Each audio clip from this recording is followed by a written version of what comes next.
परम सूरवीर। यहाँ देखिए भाई, परम सूरवीर दानी, वो बड़ा दाता दयालु एक राजा हुआ है, जिस राजा का नाम है चित्रसेन। चित्रसेन नाम का राजा काशी का राजा है। ध्यान से सुनो भैया। आन्यगाज्ञानतं वक्षे पुरावृत्यं नराधिपा सकुटुम्बो गता स्वर्गं मुनिर्य महातपा। बड़ा धर्मात्मा शूरवीर दानी राजा चित्रसेन नाम का राजा शिकार खेलने के लिए काशी के बाहर जंगल में गया। काशी का राजा, ध्यान से सुनना, विनाश किसी का भी हो सकता है, पाप किसी से भी हो सकता है, और पाप जब हो जाता है तो उसको हर मनुष्य को भोगना पड़ता है, चाहे राजा हो, चाहे महाराजा हो, चाहे कोई भी हो। यदि किसी देवता से भी पाप हुआ है तो उसने भी अपने पाप को भोगा है। अवश्यमेव भोक्तव्यम कृतं कर्म शुभाशुभम। प्रत्येक मनुष्य को अपने शुभ और अशुभ कर्मों का फल भोगना पड़ता है। इसलिए जीवन में कभी भी हमें विचार कर कर्म करना चाहिए भैया। महाराज राजा शिकार खेलने के लिए जंगल में गया। जंगल में एक दीर्घ तपा नाम के महात्मा रहते हैं, ब्राह्मण महात्मा, ब्राह्मण शरीर वाले।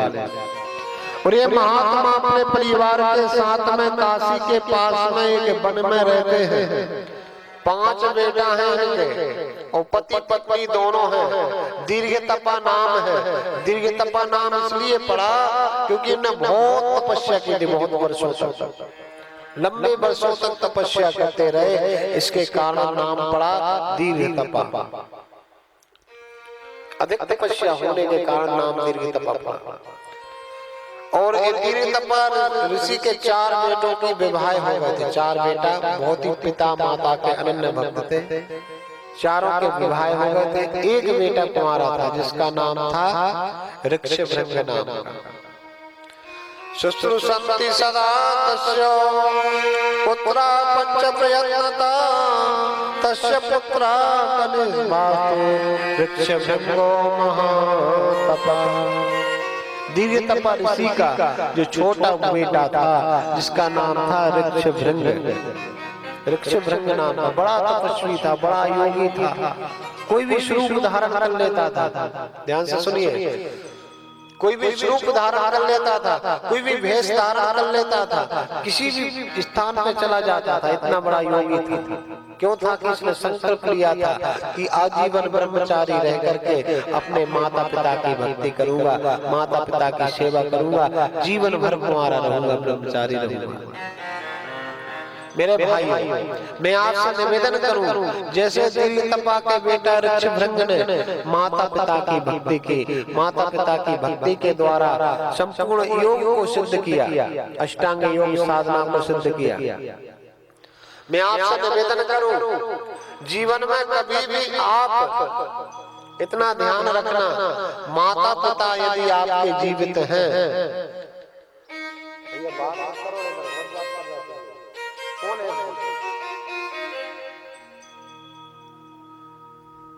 बोलो नमता मैया की। मैं आपसे निवेदन करूं, डिस्टर्ब करता हूं।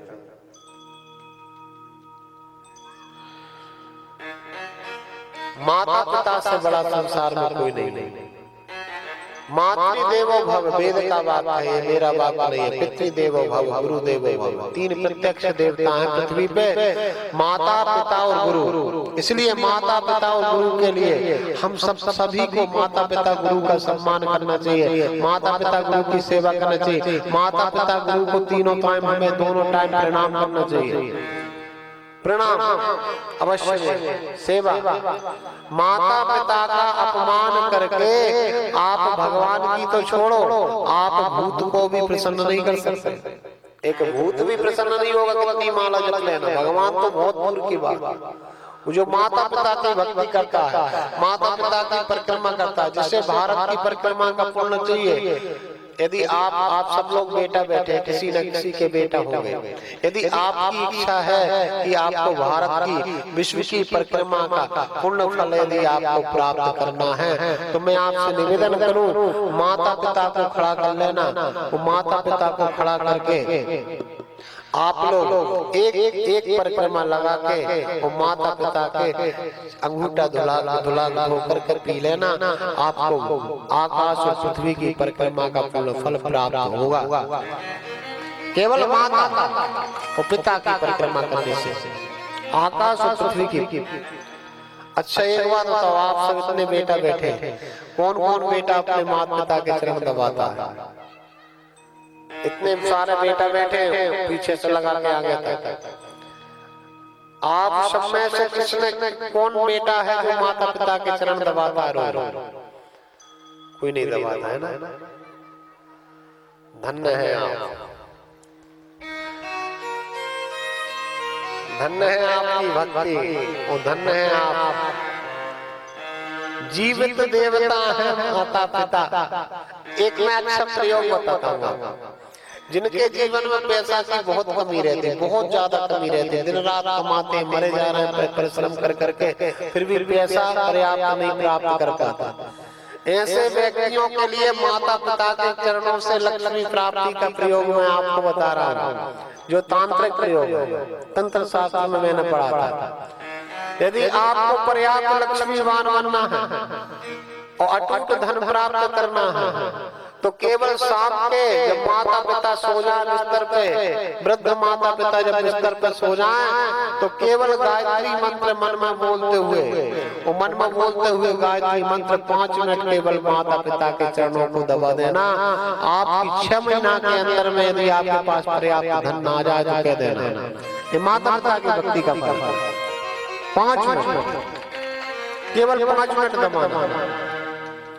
बाबा तुलसीदास जी कहते हैं, माता पिता, माता पिता सभी गाएंगे। जो माता से अपनी से प्रेम करते हैं, पिता से प्रेम करते हैं, वो लोग इस चौपाई का अवश्य स्मरण कर लें, और जो नहीं करते वो भी स्मरण करें। माता पिता और गुरु की बात,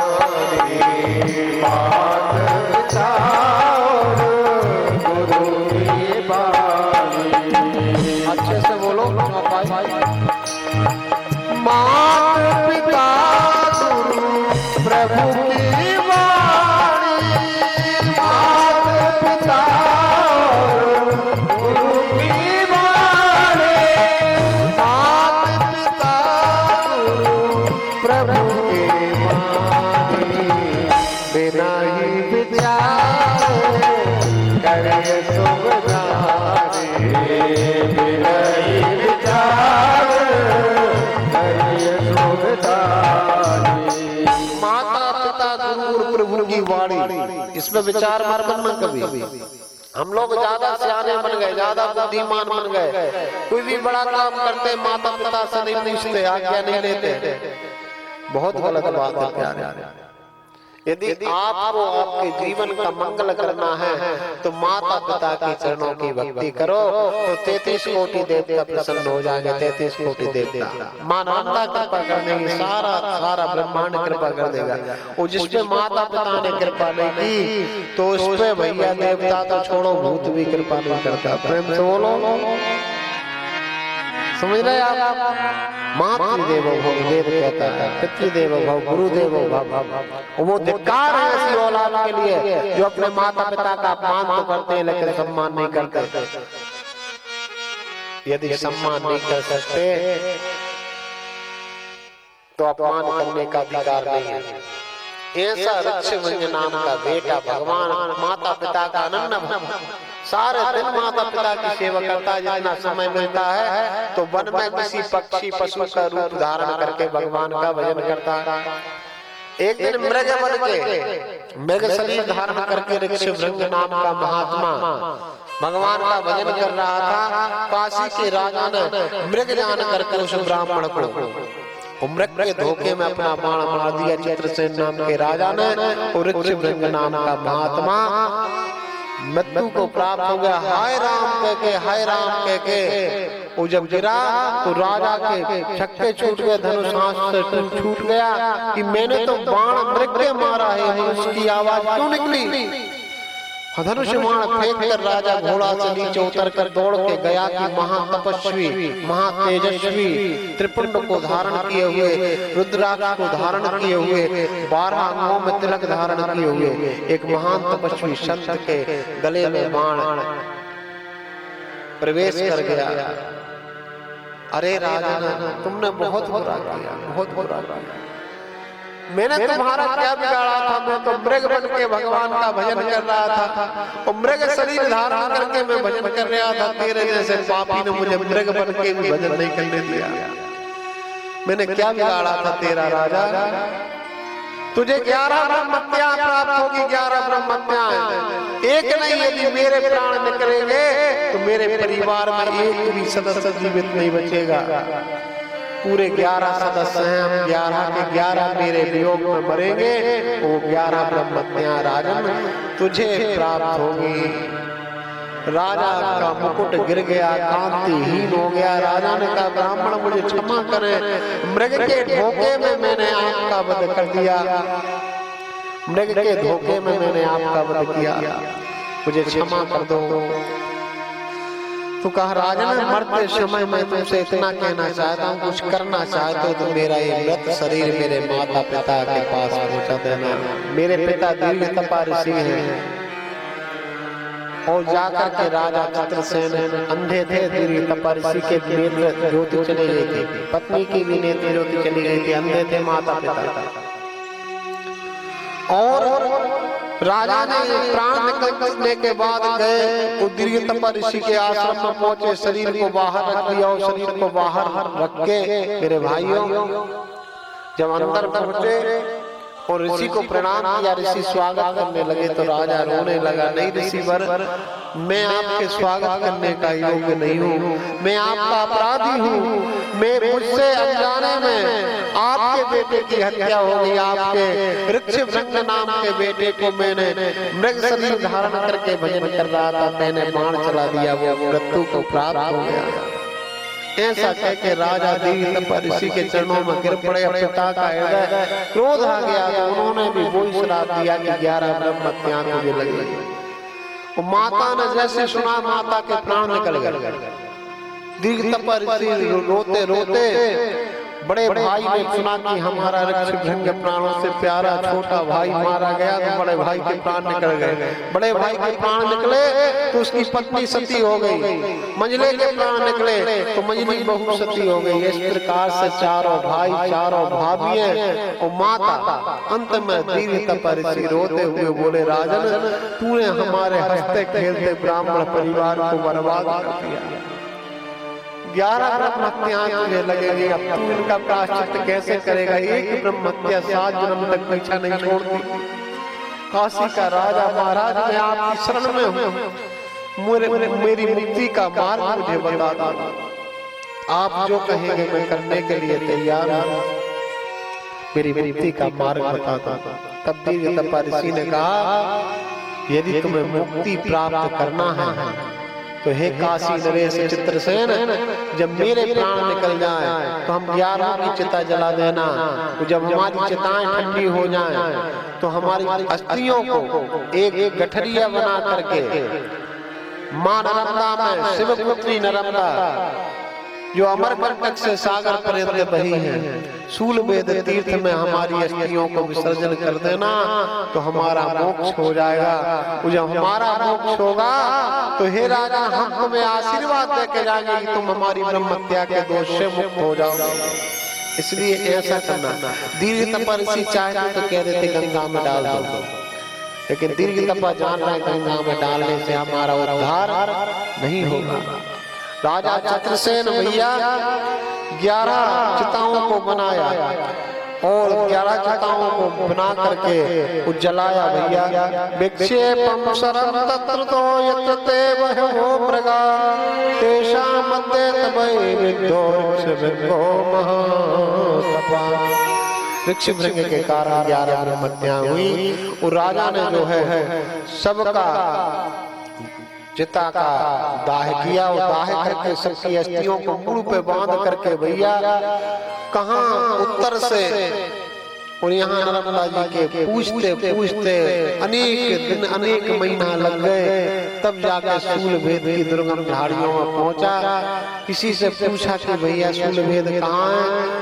जहाँ बड़े बड़े हजार हजार वर्ष की तप उम्र वाले संत तपस्या कर रहे हो, कोई पानी में खड़े होकर तपस्या कर रहा हो, कोई चोई खा के तपस्या कर रहा हो, कोई अग्नि के बीच में बैठकर तपस्या कर रहा हो, वो तीर्थ महाराज शूलभेद तीर्थ होगा। और राजा चित्रसेन गया और मेरे भाइयों पहुंचा शूलभेद तीर्थ में मां नर्मदा के तट पे।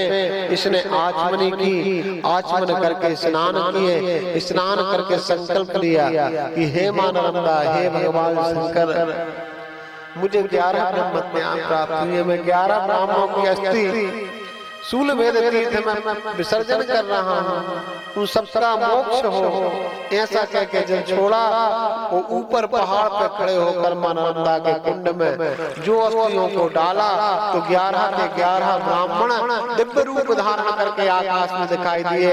और राजा चित्रसेन को आशीर्वाद दिया, हे चित्रसेन, तू ब्रह्महत्या से मुक्त हो जाएगा, तू ब्रह्महत्या से मुक्त हो जाएगा। राजा चित्रसेन ने नियम बना लिया कि अब मैं काशी नहीं जाऊंगा इसी तीर्थ में। इतना महान तीर्थ है, मेरी आंखों के सामने ब्राह्मण देवता बन के भगवान के लोग को चले गए, तो मैं लौट के 11 ब्रह्महत्याओं के पाप को लेकर काशी नहीं जाऊंगा। मैं यही भगवान शंकर की तपस्या करते करते और इसी तीर्थ में अपने प्राणों को त्याग दूंगा। घोर तपस्या चित्रसेन ने की। और जब चित्रसेन भैया मरने के लिए और मरने के लिए जैसे ही पहाड़ पे से शूलभेद तीर्थ के कुंड में छलांग लगा दी मां नर्मदा, और जैसे गिरा है कि भगवान शंकर ने हाथ पकड़ लिया। ये बोला, छोड़ दो प्रभु मुझे, छोड़ दो मुझे, मर जाने दो, मैं 11 ब्राह्मणों का हत्या। राजन, तुम्हारी वो हत्याओं का पाप धुल गया नर्मदा के प्रभाव से, इस तीर्थ के प्रभाव से सारा पाप तुम्हारा धुल गया। तुम्हारे जैसा भक्त, तुम्हारे जैसा बुद्धिमान व्यक्ति शरीर क्यों त्याग रहे?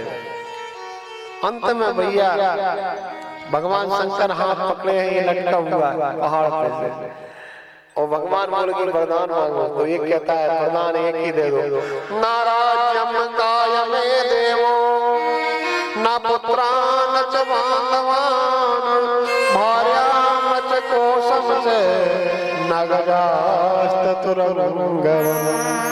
ना मुझे राज्य की कामना है, ना मुझे पुत्र की कामना है, ना मुझे पत्नी की कामना है, ना हाथियों की कामना है, ना घोड़ों की कामना है। ये भगवान भोलेनाथ, आप मुझे बस मर जाने दो, मुझे प्राण त्याग देने दो, बस यही कामना है। भगवान शंकर बोले, भगवान शंकर की बात जब नहीं मानी तो ब्रह्मा विष्णु और प्रकट हो गए और इसे ऊपर खींच लिया तीनों ने। मरना क्यों चाहता है? तो इसने हाथ जोड़ के तीनों देवताओं से प्रार्थना की, यदि तिष्ठा तुष्टा त्रयो देवा, यदि आप तीनों मेरे ऊपर संतुष्ट हैं मेरी तपस्या से, विष्णु महेश्वरा ब्रह्मा विष्णु महेश्वरा अद्यावति पुष्पाणि तथा निहरगता, आप यदि तीनों हम पे प्रसन्न हैं तो हमारा उद्धार करें। भगवान शंकर बोले, आज से तुम कभी जीवन में मरोगे नहीं, ये मेरा वरदान है। प्रेम से बोलो, आज से तुम मेरे गणों में, गणों के ईश होगे, गणों के मालिक होगे। कौन बना है पता है आपको? चित्रसेन नाम का राजा कौन सा गण बना? भगवान शंकर का। आप सब भगवान शंकर की पूजा करते हो, पशुपति व्रत करते हो, 16 सोमवार व्रत करते हो। बताओ, समस्त गणों का प्रधान ईश मालिक स्वामी चित्रसेन राजा को भगवान शंकर ने अपना सदा सदा के लिए गणाधीश बना दिया। मैं बताता हूँ, अब भूलना मत। वो वरदान दिया कि जब तक तेरी पूजा नहीं करेंगे लोग, जब तक तेरे ऊपर जल नहीं चढ़ाएंगे तब तक मैं उनका जल स्वीकार नहीं करूंगा। तेरी पूजा, मुझसे पहले तेरी पूजा करना पड़ेगी लोगों को, जब मेरी पूजा का फल उन्हें प्राप्त होगा। जो तेरी पूजा नहीं करेगा उनको मेरी पूजा का महत्व नहीं मिलेगा। ये भगवान शंकर ने चित्रसेन राजा को वरदान दिया। तो कौन सा गण हुआ भैया? भगवान शंकर के द्वार पर कौन बैठा रहता है? नंदी। नंदी संगो गणाधीशो भवश्चति दिवांगवा महापापम तु भवता आदौ पूजा भविष्यति। आज से शिव तुझे वरदान देता है कि तू मेरा सबसे प्रिय गण नंदी होगा, सारे गणों का राजा होगा, और मुझसे पहले तेरी पूजा होगी। ये मेरा वरदान है। यदि तेरी पूजा कोई नहीं करेगा, आप भगवान शंकर पे जल चढ़ाने जाते हो, बताओ पहले कहाँ जल चढ़ाना चाहिए? पहले कौन पे जल चढ़ाना चाहिए? पहले नंदीश्वर पे जल चढ़ाना। नंदीश्वर पे भी चढ़ाना। जो नंदी का एक पैर उठा रहता ना, ऐसा रहता उठा हुआ, उस पैर पे जल चढ़ाना। फिर नंदी पे जल चढ़ाना। फिर भगवान शंकर की जलहारी रहती ना, वो बीच वाली जो पट्टी रहती, जो भगवान शंकर की बेटी अशोक सुंदरी का स्थान है, वहां से जल चढ़ाना। फिर घेरा जलहारी पे चढ़ाना, फिर जाके शिवलिंग पे चढ़ाना। आप लोग तो डायरेक्ट आक्रमण कर देते हो। प्रेम से बोलो, आक्रमण करना छोड़ दो। जैसे भोजन पे आदमी टूट पड़ता ना, थाली आई सामने और बस, ऐसे भोजन करने वाला व्यक्ति नरक में जाता है। जो डायरेक्ट भोजन की थाली सामने आई और आकर के बस आक्रमण कर दिया, ऐसा व्यक्ति नरक में जाता है। देवी भागवत महापुराण में लिखा है कि जो व्यक्ति बिगर अर्घ्य दिए, बिगर भगवान को अर्पण किए भोजन करता है, ऐसा व्यक्ति नरकगामी होता है। इसलिए आप कोई भी वस्तु खरीद के लाते हैं मार्केट से या भोजन करने बैठते हैं, भगवान को अर्पण करें।